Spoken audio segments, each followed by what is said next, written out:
Oh no. According to this news article, bird flu has been detected in nearly 1 million chickens in Ohio County. So let's see what county the bird flu has been detected in.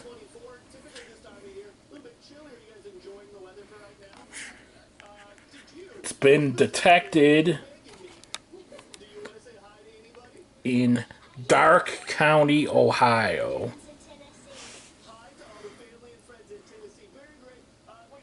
And 931,302 commercial layer chickens are involved in confirmed bird flu.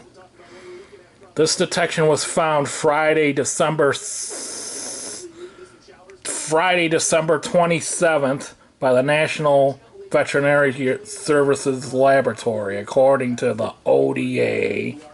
Oh, this is real great, man. This is really great, man. The bird flu is spreading throughout the United States of America, and pretty soon, and idiots are already saying we should be taking vaccines for the bird flu.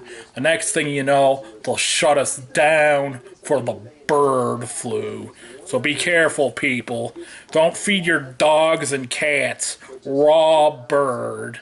Cook your eggs fully through and make sure your chicken is totally cooked, or you might catch bird flu. Thank you very much, people.